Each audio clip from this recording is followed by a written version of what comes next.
It doesn't, and that's the whole thing. I've never understood how that could have possibly have happened without somebody knowing. And all this jumping up and down that this guy's confessed to the murder and he's done it. Mike, let's see what happens. I think the next couple of days are going to be very interesting. Yeah, it's early. They're yelling at me, man. I got to pause.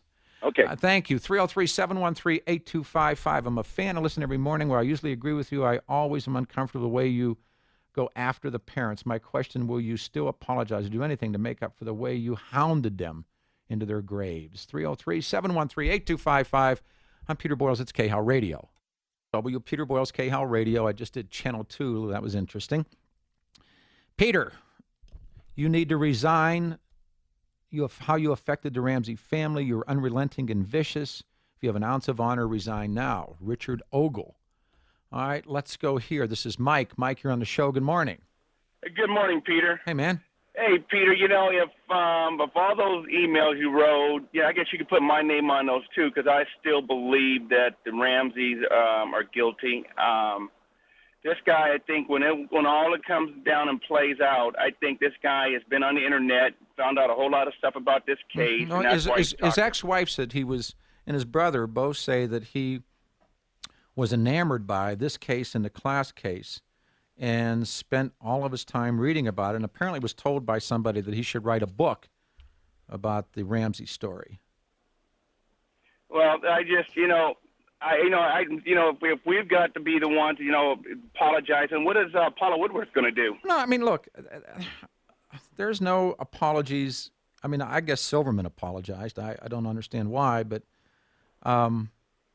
look, there's so many enormous holes and explanations that have to be covered.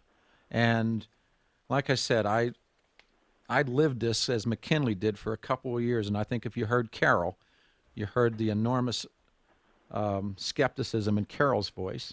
The people that I know that have done this story and done it well, I mean, it's the people like I was watching on Fox News, people that never, it's like we're talking about, they've never cracked a skull and they're talking about brain surgery. So the evidence is interesting, but the explanations are going to have to be far greater than somebody in Thailand saying, I killed the kid. Well, the amazing thing is, to me, is they announced that there was an arrest, and all of a sudden everybody believes, oh, see, I told you they didn't do it. Of course. Well, why don't they let this thing play out to see what happened? No, let's see. Like I said, let's see. I mean, here's an email. Well, actually, that one is too dirty to read. But we'll see. I appreciate your call. Let's go here. Steve in North Glen, 5 before the hour. Steve, good morning. You're on K-How.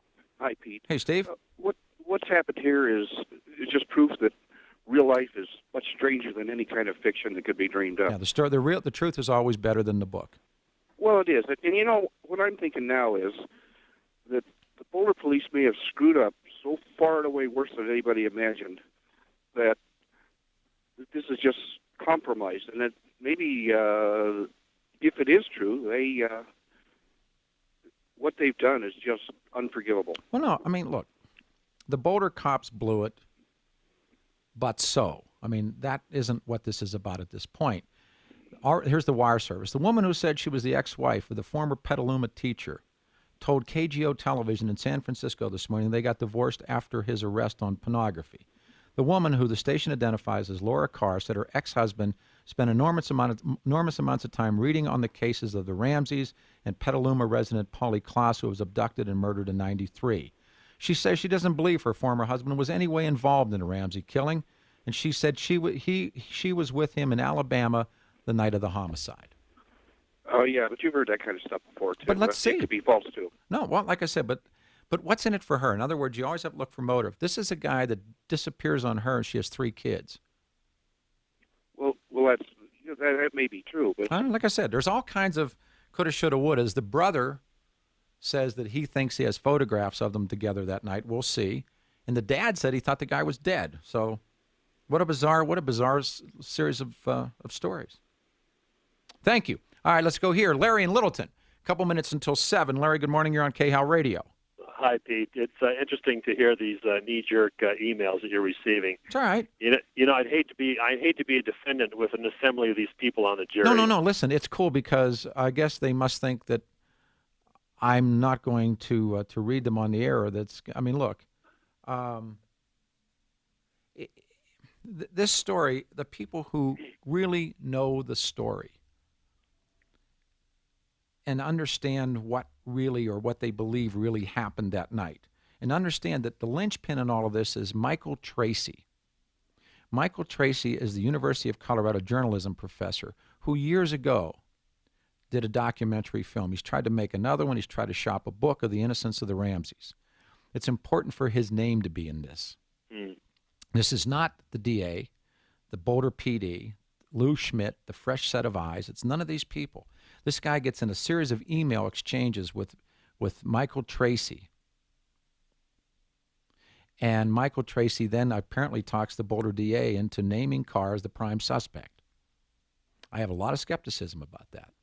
Yeah, well, I still have my doubts about the Ramsey's innocence. I think there was just so much they could have done whether or not at the it's onset. Yeah, well, again, you go back to the so-called true victim family profile. Exactly. And that's why I said, I mean, I am so glad I didn't dump all this crap that I've kept, including tabloid stories and tape and everything, but I can give you a list of people that they blamed in the past. Fleet White, Gary Oliva, Santa Claus McReynolds, Linda Hoffman Pugh, their old housekeeper. Patsy named her almost right away. So let's hang fire and see what happens. Thanks, Pete. All right, it's going to get good. More emails and more of this. It's K-Hal Radio. I'm Peter Boyle. Stay here.